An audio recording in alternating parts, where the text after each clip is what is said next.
Salut à tous, bienvenue dans Backcheck, le débrief. On va bien sûr revenir sur ces deux demi-finales. Stéphane, il y a un constat, il fallait jouer à domicile ce soir. Ah oui, ça fallait mieux jouer à domicile et on va parler de momentum ce soir parce que le momentum, il a changé de côté dans la série entre Bienne et Lugano, ça c'est certain. Oui, on fera le point évidemment sur cette victoire du HC Lugano ce soir. On reviendra également sur le succès des ZDC Lions qui placent véritablement Berne aux portes du gouffre. On parlera de la Swiss League, de la finale de la Swiss League, finale de Première Ligue également. Et puis c'est toujours en cours, il y aura la prolongation du côté de la finale de play-off. Bref, tout ça c'est le programme. Mais l'image du jour ou l'image de la soirée, c'est le triplé de Fabrice Herzog qui permet donc aux ZDC Lions de désormais mener 3-1 dans sa série.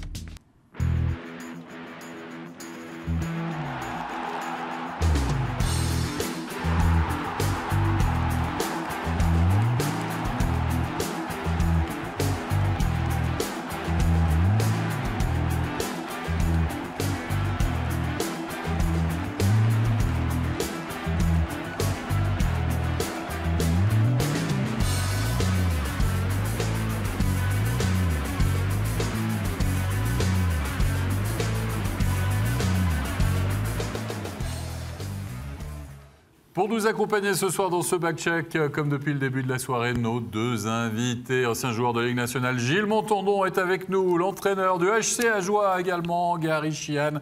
Messieurs, on va revenir sur l'essentiel de cette soirée en commençant par les demi-finales de National League avec la première rencontre Zurich qui, bien sûr, recevait le CP Berne. Zurich avait fait une nouvelle fois le break. On aime bien s'imposer à l'extérieur dans cette série qui menait donc 2-1.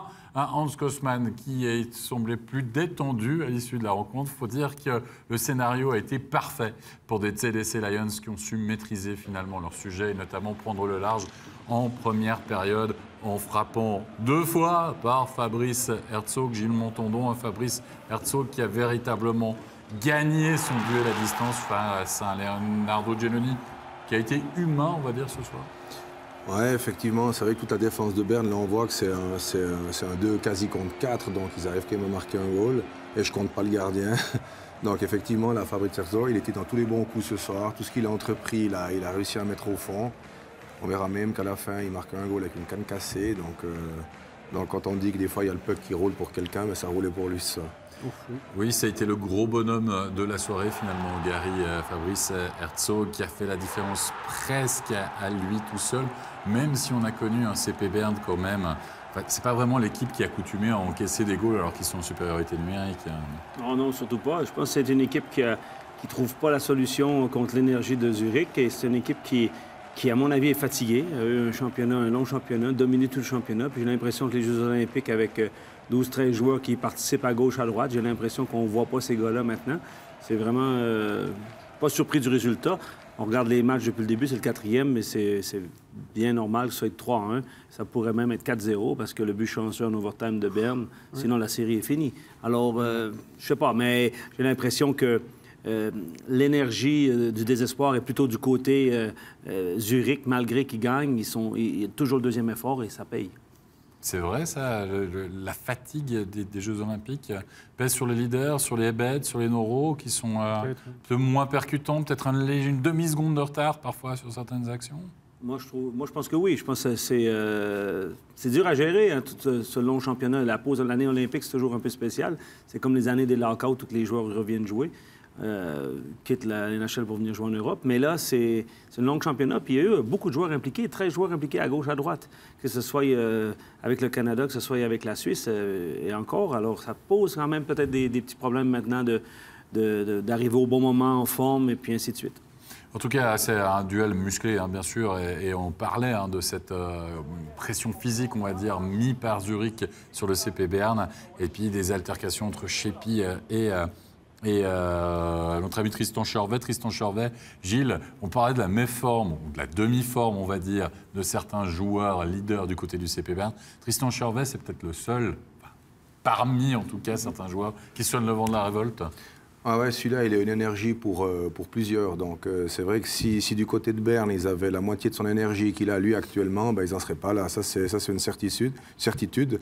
Il provoque, il va défier. C'est un de ceux qui shoot le plus souvent sur le goal adverse. Et il essaie, il donne des checks, il back-check aussi, il vient défendre, il est hyper discipliné aussi. Et c'est vrai que moi, je rejoins Ségari, ils sont... je ne sais pas si c'est qu'une fatigue physique, mais peut-être aussi mentale d'avoir fait autant de matchs que ça. Et puis là, effectivement, ils accusent le coup, hein, là, sûr. Et ils font le retour quand même, le CP Berne, en fin de match. Un but qui sera accordé à Altonen. Il y a une forêt de cannes bernoises qui dévisse puck et qui battent un très bon flux à l'air du reste. Ce soir, on a sorti le gardien très tôt, d'accord, on a tenté son va-tour, on est d'accord, mais peut-être que ce CP Berne, finalement, Gilles Montandon, qui avait une telle maîtrise pendant la saison régulière, n'a jamais dû prendre, j'ai envie de dire, des risques au-delà d'un certain stade. Et là, il se retrouve dans cette situation-là, finalement, sur ce match-là et sur la série. Oui, sur la série. Surtout, c'est vrai que pendant le championnat, ils se sont un petit peu promenés. Et ils n'avaient surtout pas l'habitude de voir un Zurich avec autant d'énergie que ça dans le jeu. Et tout d'un coup, là, ils sont en train de s'envoyer un os. Et puis, ça fait mal, quoi. Ils n'arrivent pas à mordre dedans, quoi. Ils sont en train de lâcher gentiment le morceau. C'est vrai que Zurich, ils prennent l'ascendant quasi à tous les matchs. Effectivement, Berne en a gagné un. Mais sur l'ensemble de la série, là, je veux dire, il n'y a vraiment pas faute. Herzog qui va sceller le score dans la cage vide, alors que le CP Berne a le puck. Voilà, une mauvaise relance de Gaëtan Haas. Un peu aux fraises, Gary, ça illustre assez bien, finalement, ce CP Berne, qui doit être tranchant dans les derniers instants et qui, manque de lucidité, finalement. Oui, manque énormément de lucidité, surtout qu'on doit revenir en arrière alors qu'on a amené le gardien de but au but. Et le jeu est parti par Gaëtan, mais il a voulu faire une diagonale pour relancer de l'autre côté parce que le couloir gauche était fermé. C'était un mauvais choix de sa part. Et surtout que je pense qu'il n'y avait pas beaucoup d'autres solutions derrière lui pour une passe en retrait. Et puis, il a tenté cette passe en diagonale qui a échoué sur la palette à Herzog. Mais bon, c'est un mauvais jeu de sa part, c'est sûr. Parce qu'on a parlé des tirs bloqués en avant-match. On a parlé des statistiques de Zurich impressionnantes depuis le début des playoffs. 3 des 4 derniers matchs, Zurich avait bloqué plus de 30 shoots. Ce soir, 30 shoots bloqués encore une fois. 30 shoots par Zurich bloqués et seulement 11 par Berne. Et ben voilà, la différence, elle se situe, vous l'avez compris, ici. Puis petite image qu'on a souhaité vous montrer quand même en fin de match. On reparle d'Hans Kosman. Regardez, il a changé de style. Quoique, Gilles Montandon. Ah, là, on est sûr, c'était en direction des arbitres, celui-ci. Oui. C'est pas hypocrite, ça. Hein? Ouais. Alors, on voit que les coachs ne sont pas rancuniers, ils ne sont pas hypocrites. Hein, donc, tout va bien. Tant mieux. Mais quand vous menez 3 dans la série, en général, vous êtes beaucoup plus. Mais quand vous êtes arbitre, où ils vont vous faire un signe désagréable comme le dernier match, on se dit, c'est un con. Et puis quand il vous fait un signe comme ça après le match, félicitations, tout ça, c'est un bon entraîneur. C'est bien. On garde l'humour, en tout cas, du côté des arbitres. Les réactions à l'issue de ce match du côté des joueurs. Cette fois-ci, on va écouter tout de suite la réaction du défenseur Dave Souter. Dave, c'est une nouvelle victoire très importante, la première dans cette série à domicile, et maintenant ça fait 3 dans la série contre Berne. Ouais, ça fait du bien. Ça a été les consignes au début de venir ici, de jouer fort, encore de mettre énormément de pression ce soir, et ça a tourné à notre avantage. 2-0 rapidement, mais cette fois-ci, vous avez pris les enseignements de la dernière partie, vous avez su tenir le résultat. Ouais, voilà, on a appris de nos erreurs, donc c'est bien aussi. La vidéo nous a beaucoup aidés. Et puis ce soir, on a su rester solide après le 2-0. Et on a même réussi à mettre un 3e, donc ça nous a libérés. Vous lisez tellement bien le jeu de Berne que ça vous facilite le travail. Et bien sûr, c'est très disputé, cette série. Mais on vous sent encore très calme. On prend conscience quand même qu'on est un puck de la finale maintenant. Oui, c'est sûr, mais on sait qu'encore une fois, c'est pas fini. C'est justement ce 4e match qui est le plus difficile à aller chercher. Et là, on va un peu être content et puis après aller à Berne, toujours en ayant l'intention de finir ça, quoi. Merci à toi. Merci bien. Ouais, petit congé pour les joueurs. Évidemment, on est calme, on est serein du côté zurichois.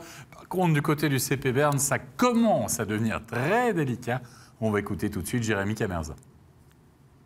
Jérémy, Berne est dos au mur maintenant, mais que se passe-t-il dans cette série contre Zurich ? Ouais, je pense qu'on fait face à de l'adversité. Maintenant, on a connu un mauvais début ce soir et puis on a couru un peu après le score toute la partie. Donc c'est sûr, c'est pas idéal, mais voilà, la série c'est 3-1, il n'y a rien qui est fini. Maintenant, on retourne jeudi à Berne pour faire un gros match. On a l'impression que Berne veut surjouer, doit jouer peut-être de manière différente qu'en saison régulière et qu'on n'arrive pas à inverser la tendance contre cette équipe. Bon, je pense que nous, notre jeu depuis le début de la saison, c'est de contrôler le puck. Maintenant, on voit que Zurich, ils font un gros pressing, donc ça nous complique un petit peu. Mais voilà, maintenant, on a quelque chose à travailler pour le match de jeudi. Et on doit améliorer ces petits détails pour pouvoir gagner à la maison. Merci bien. Améliorer des petits détails, en effet, dans les propos de Jérémy Camerzin. On est mené 3-1, Gilles Montandon. Les petits détails, peut-être, mais est-ce qu'on doit faire une mini-révolution du côté du CP Berne, finalement? Moi, je pense qu'ils sont dans l'obligation de trouver des solutions aux problèmes, parce que les petits détails, d'après moi, c'est des gros détails, si on peut appeler ça des détails. Hein. Comme on l'a dit, sur les 4 premiers matchs, effectivement, Berne en a gagné un, mais ils ne sont pas dans le coup, quoi. Ils manquent de lucidité, ils sont peut-être concernés par ce qui se passe, mais ils ne font pas les bons choix au bon moment. Il y a un premier bloc qui est censé cartonner, qui ne cartonne pas. Ils prennent des goals à 4, donc ils ont un peu tout contre eux. Et effectivement, s'ils veulent réussir encore à gagner un match, voire tourner la série, c'est des solutions qu'ils n'ont pas encore. Probablement que c'est possible d'aller chercher encore des matchs contre Zurich, mais là, les solutions, j'ai l'impression qu'ils ne les ont pas encore. Brassage de ligne, peut-être. Là, on verra la vraie adversité ils auront pour la première fois. La vraie, c'est on joue la saison. Comment ils vont pouvoir réagir? Parce que jusqu'à maintenant, les Ruffenhardt, les Moser n'ont pas pu jouer leur jeu. Ruffenhardt, on voit Lapierre. Lapierre, il joue son jeu depuis le début des séries et son équipe est dans le coup. Ruffenhardt, l'année passée, c'était la pierre angulaire de cette équipe. Et puis là, maintenant, tu ne peux plus trop jouer sur cette ligne-là parce que ça peut te donner des pénalités contre toi et ça vient très délicat. Mais Berne n'est pas arrivé encore à allumer Zurich comme ils l'ont fait dans le passé ou dans les séries l'année passée. On verra justement si la lumière va jaillir du côté de la Postfinance Arena. Pour le prochain acte, on va passer à l'autre demi-finale, Lugano-Bienne. Là aussi, Bienne mène toujours 2-1 dans la série. On s'attendait à une arrivée très forte du côté du HC Lugano pour les premières minutes de ce match. Et finalement, c'est Bienne qui a mieux maîtrisé son sujet durant les 20 premières minutes de jeu. Des Biennois qui ont retrouvé évidemment de l'efficacité à 5 contre 3, qui n'ont pas laissé passer l'aubaine, même si la passe de Rayala était plutôt un tir raté qu'autre chose que Pouliot a mis au fond. C'est pas un grand classique du hockey, disons. C'est vrai, Stéphane, mais pendant 20 minutes de jeu, on a vu un Bienne de nouveau maîtriser son sujet, notamment à 5 contre 5, même s'il y a eu beaucoup de punitions de part et d'autre. Ouais. On avait senti qu'il retrouvait quand même un petit peu le scénario, on va dire, des 2 premiers actes. Bienne est retombé sur ses pattes au début du match, ça c'est clair, par rapport à la dernière moitié du match. On s'attendait à un départ canon de Lugano, on ne l'a pas eu. Bienne est vraiment retombé sur ses pattes. Il a marqué ce but à 5 contre 3 qui les a mis en scène. Et finalement, Gary, en deuxième période, c'est Lugano qui a fait preuve de réalisme. Surtout au début de la période, en marquant 2 fois, par Morini et puis par Lapierre. Oui, c'est vraiment aussi des situations assez simples. Je trouve que Lugano a joué très simple, n'a pas joué nerveux, n'a pas joué sous la pression, ont été patients et ont marqué ces 2 buts qui ont quand même fait mal à Bienne parce que le match a tourné un petit peu à ce moment-là. Puis j'ai l'impression que l'énergie de Lugano était meilleure à partir de la mi-match ou à partir de ce 2e but. On dirait que c'est Bienne qui a commencé à douter d'eux alors qu'ils n'ont jamais douté dans la série à part dans le match 3 du moment du revirement. On en parle de Hiller. Enfin, on va en parler, bien sûr, mais je veux dire, là, on regarde les buts, on voit les buts. Et franchement, Gilles, c'est ça. Hiller, c'était pas un Hiller des grands soirs non plus. C'était pas son meilleur soir, c'est sûr, mais comme je l'ai dit au début, j'ai l'impression que Lugano, on sait qu'ils vont marquer des goals. Bien, on a marqué un au début sur un shoot loupé, sur un rebond loupé, sur un rebond loupé. Et pour finir, c'est Pouliot qui arrive le mettre au fond. Alors tant mieux, mais c'est qu'un goal. Et battre Lugano 1-0 à la maison, ça je pense c'était déjà pas possible. Donc forcément que Lugano allait marquer des goals, donc ils l'ont fait régulièrement en cours de match. Et voilà, ça commence à coincer parce qu'on a l'impression, comme tu l'as dit, que le trend, il est en train de changer un petit peu de côté. Le momentum. Oui, moi j'ai vu pire que ça, quoi, parce que ça va tourner au cauchemar quand même pour Bienne. Regardez, on est toujours en deuxième période, il va avoir cette double chance de Hoffman. Là, on va faire le job du côté de Jonas Hiller, on est à 5 contre 4, Bienne va tenir dans cette période avec une grosse possibilité d'abord. Hoffman qui regarde le plafond de la patinoire de la Réségué en disant « mais comment j'ai pu louper ça ?»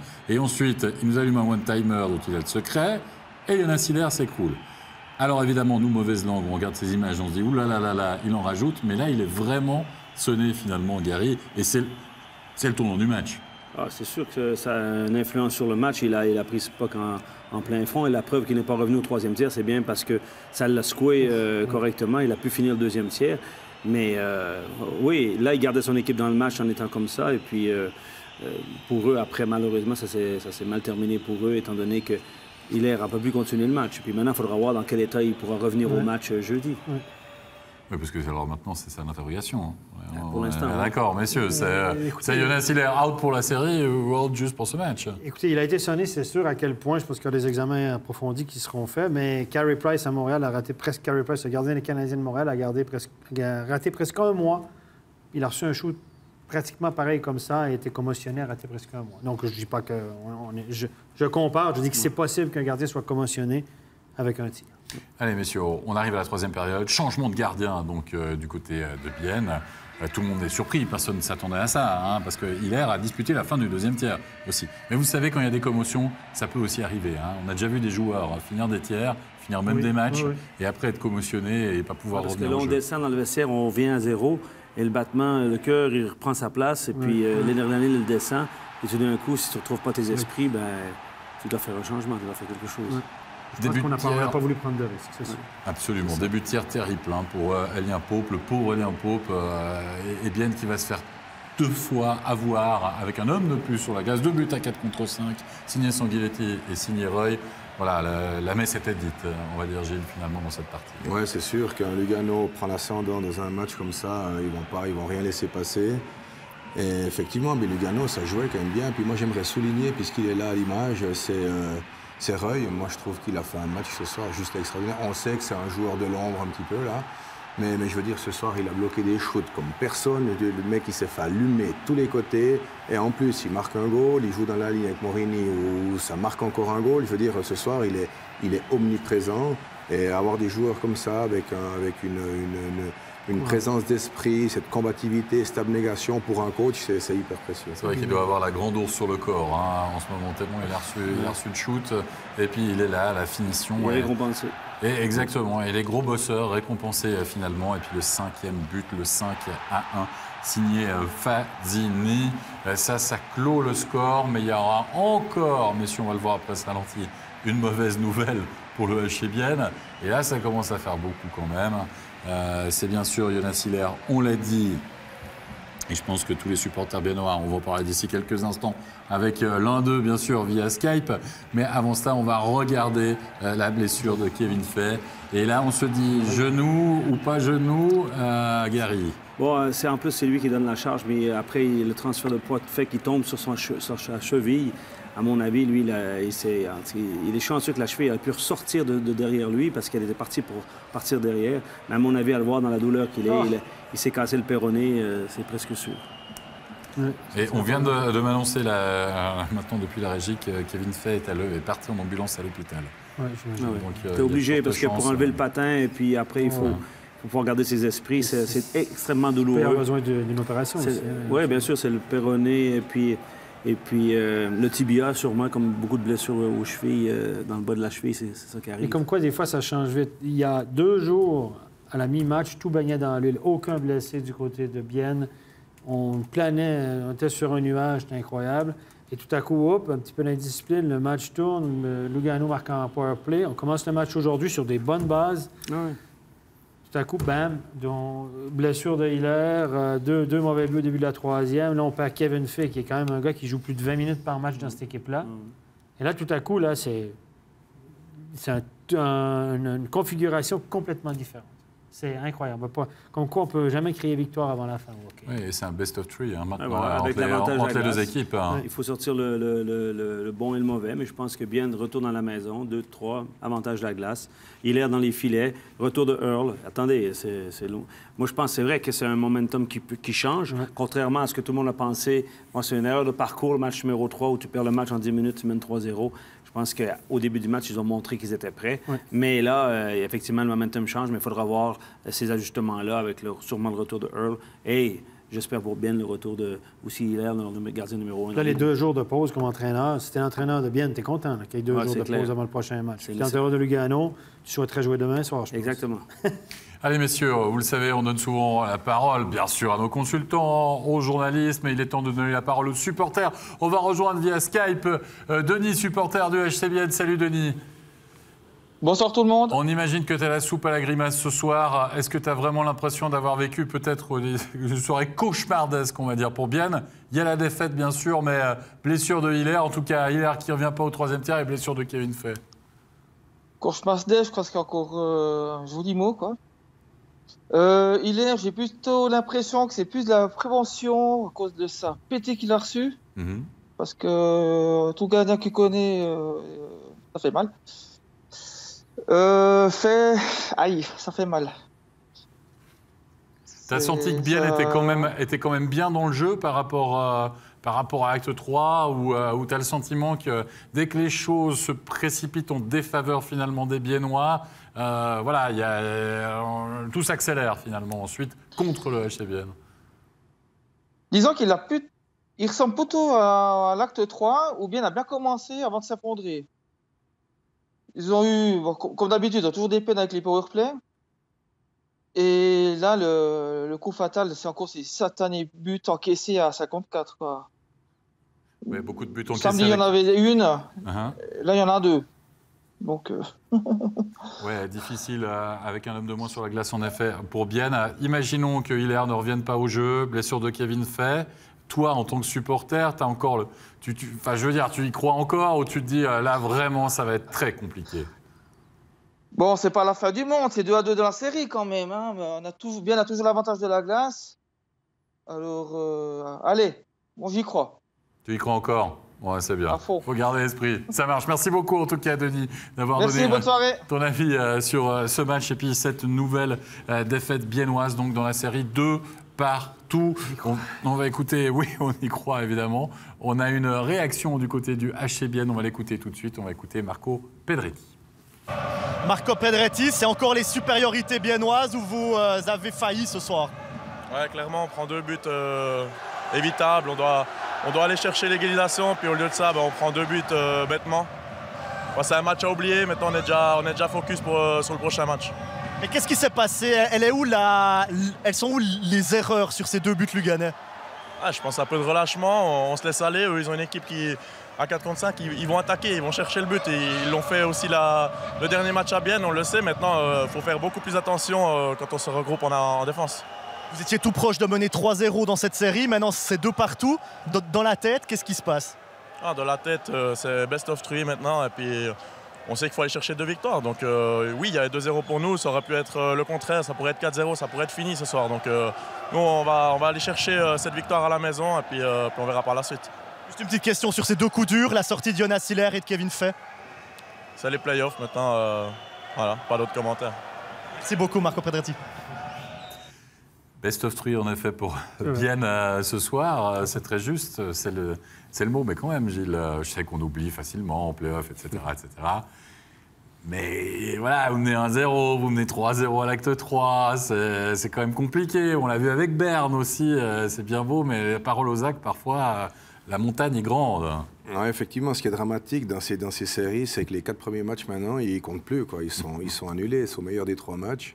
Et c'est vrai qu'il ne faut pas oublier, alors bien sûr, Bienne a encore des armes pour aller chercher des matchs, mais il ne faut pas oublier, c'est que Lugano, je veux dire, là, avec des matchs comme ce soir, ils prennent confiance, ils gardent leur lucidité, ils n'ont pas de blessés, ils ont un gardien qui est omniprésent, ils ont énormément de joueurs différents qui marquent des goals. Donc c'est une équipe qui monte quand même en puissance. Hein. Donc je pense que Bienne pourra être très bon, mais ils vont tomber sur un Lugano qui sera peut-être encore meilleur. Oui, chez Lugano mené une nouvelle fois par un certain Maxime Lapierre. Moi, je vous propose d'écouter Maxime Lapierre tout de suite à l'interview.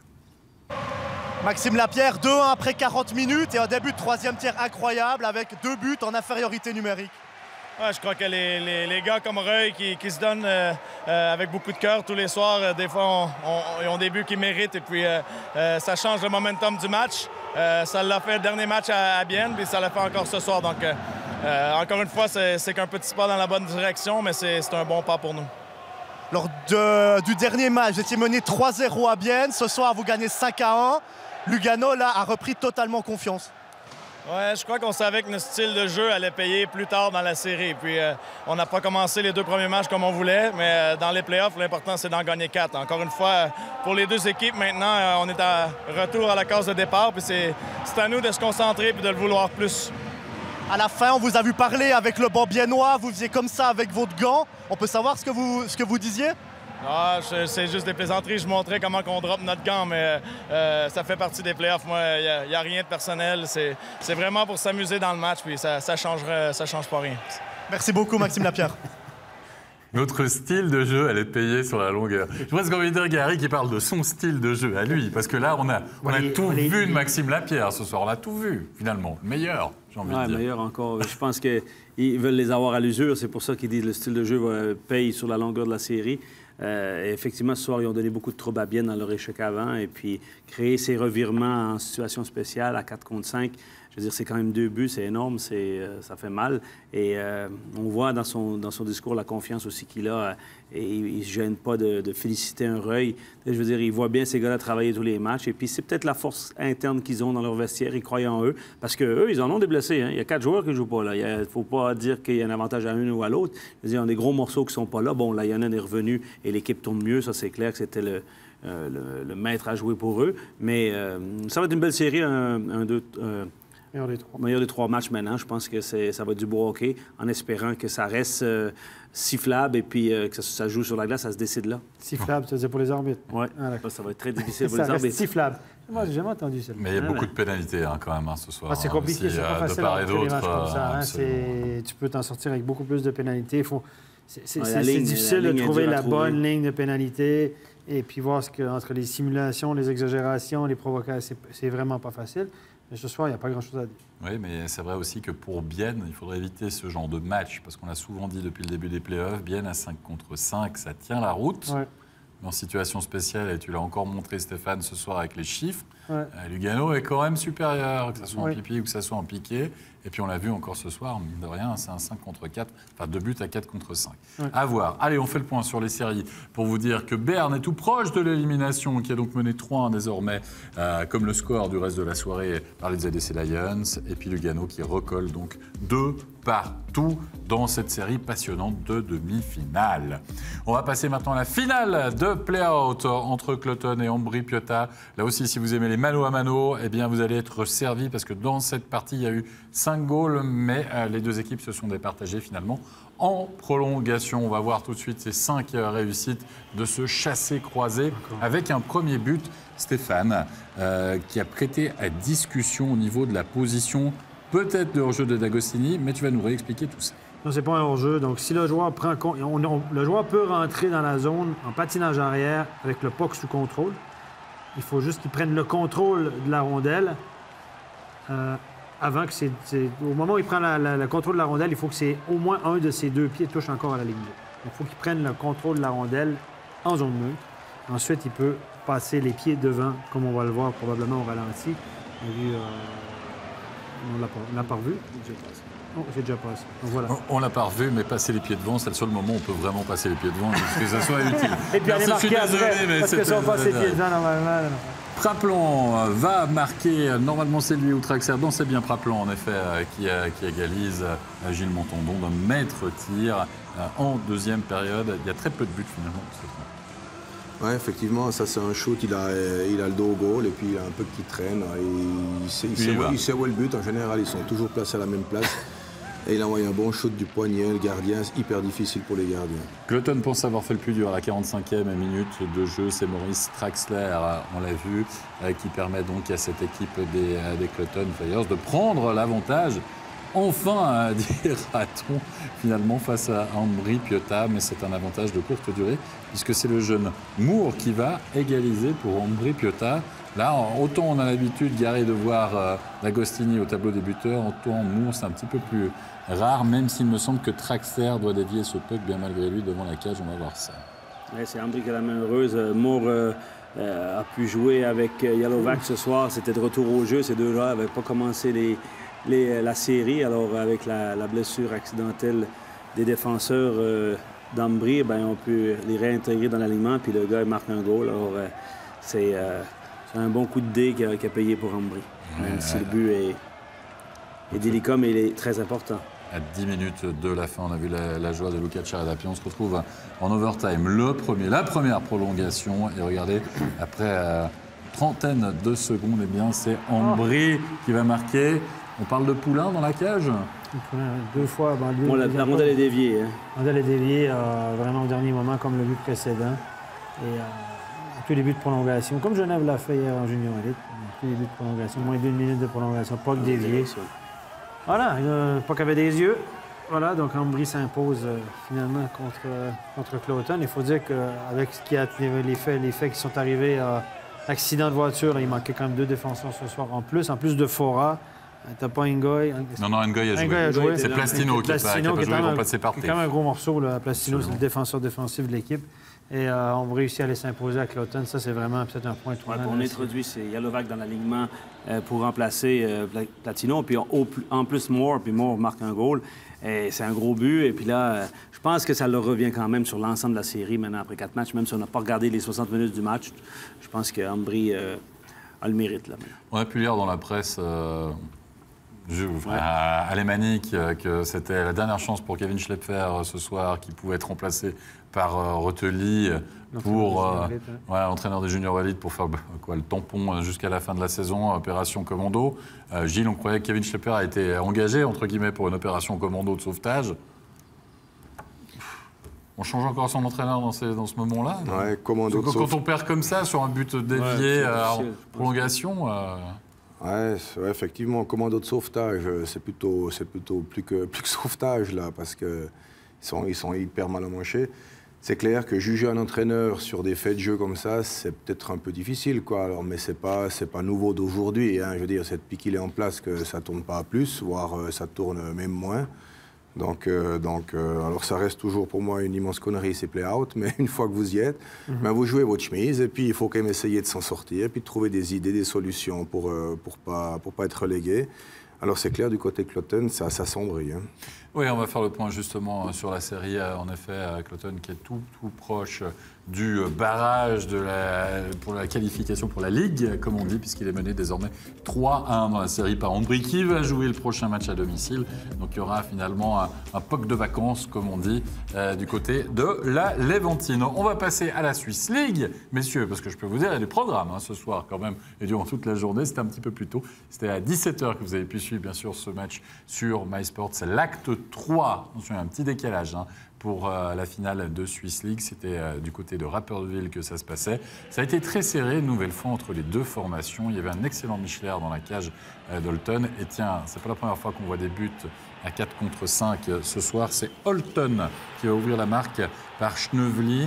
À la 22e minute de jeu, 1-0. Holton qui s'était imposé à domicile, Gary, 1-0 lors de l'acte 2. Mais on le sait, c'est quand même très rare de gagner 2 matchs de suite, 1-0 quand même. Donc c'est un score qui est quand même compliqué à tenir. Et spécialement là, à l'extérieur, sachant que Rapperswil a une force de frappe aussi, puis beaucoup de force offensivement. Mais ça a mis du temps, ça a mis presque aux 10 dernières minutes, déjà pour faire l'égalisation à 13 minutes du deuxième tiers, mais ça a pris quand même passablement de temps. Puis ensuite, décider le match sur la fin. Et là, sur ce tir, Michler n'y peut rien, il voit pas le départ du tir.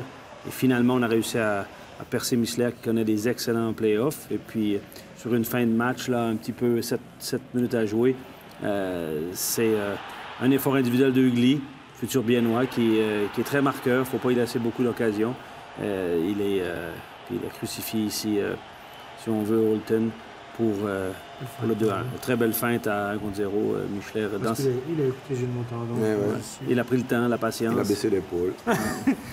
Il avait passé l'épaule, donné le coup de rein, et puis voilà. Mais il est efficace, cet Hugli. En tout cas, il sera à suivre aussi à l'échelon supérieur pour voir ce que ça peut donner. Et puis Ness, à la 57e minute de jeu, qui va définitivement sceller le score. Une contre-attaque parfaite. Et du côté de Michler, là, on est crucifié. On est directement sur ses appuis. Et on n'a pas pu bouger. 3-1, victoire de Rapperswil. C'était cette défaite du côté d'Holton à 1-0, c'était qu'un accident de parcours. Finalement, Rapperswil intrinsèquement, Gary, vous qui connaissez quand même très bien ces deux formations, et Rapperswil notamment, a quand même les moyens de passer l'épaule, ou voyez Holton accrocheur? Bon, j'avoue qu'après notre série, notre élimination, je voyais difficile, malgré tout, qui va ralentir, qui va arrêter Rapperswil. Ils sont sur une mission, j'ai l'impression qu'ils n'ont pas fini de gagner. C'est vrai qu'Holton connaît des excellents playoffs. Ils ont eu un très mauvais championnat, même s'ils ont terminé 3e d'après leurs attentes. Et il y avait un petit peu plus d'énergie de ce côté-là. Mais maintenant, après 3 matchs, on voit quand même que Rapperswil arrive à toujours trouver la manière de gagner. Et puis quand on perd, on perd 1-0. Disons que c'est encore ouvert, mais je pense que le prochain match va décider si cette série va se faire plus courte ou bien si elle va aller jusqu'au bout. Et puis déjà, alors je sais que c'est peut-être un petit peu tôt, mais on imagine un barrage dans la situation actuelle qui serait donc Rapperswil face à Cloton. C'est quand même très proche. Enfin voilà, le plus dur est fait pour l'équipe qui est champion de Swiss League, c'est de gagner la Swiss League. Après la montée en Liga, c'est pas compliqué. L'équipe est à bout de souffle, est sur le respirateur artificiel depuis des mois. Et tout le monde tire de son côté, tout le monde s'en va à gauche, à droite.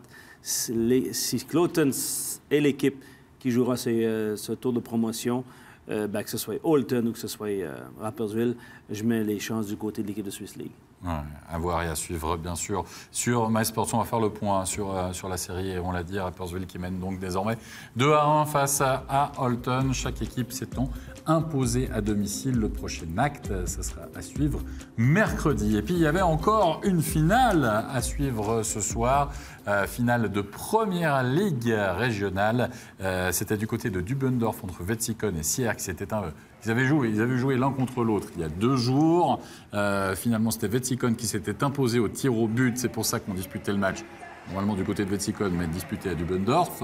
De question de patinoire et de réalisation de télévision. C'est Wetzikon qui a ouvert la marque par Egiman à 5-4 à la 27e minute de jeu. Qui prennent donc l'avantage sur des assists de Rudy et de Vezeli. Et Sierre qui va pouvoir égaliser en 3e période. On va le voir, 41e minute de jeu, à l'attaque et à l'entame de cette 3e période. C'est El Assaoui qui va égaliser dans cette rencontre. Marwan El Assaoui. Sur un assist de Xavier Reber. Et plus rien ne sera marqué. Là aussi, on aime bien, décidément, c'est le mano à mano entre ces deux formations.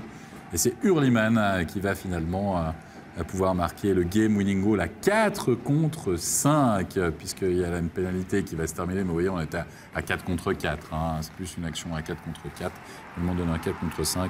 Et Wetzikon qui va marquer donc par Hurliman. Wetzikon qui remporte donc ce titre de première ligue régionale. Donc, ils sont champions suisses de première ligue régionale, mais c'est Sierre qui va montrer... Oui, parce qu'ils ont déposé le dossier. Parce que c'est la seule équipe des 3 finalistes qui a déposé le dossier pour monter. Absolument, tout à fait. Avec un club roman, donc, de plus en MySportsIC. Vous savez tout, on arrive à la fin de cette émission. Merci beaucoup, Gilles Montandon, merci beaucoup, Gary Sheehan, d'y avoir participé. Merci à toute l'équipe technique. Petite pause pour les joueurs, bienvenue. Petite pause également pour nous. Et puis, on se retrouvera jeudi pour un nouveau studio de National League avec la suite, bien sûr, de ces demi-finales absolument passionnantes. Soyez bien au rendez-vous, jeudi, 19h45. Bonne soirée à tous. Bye bye.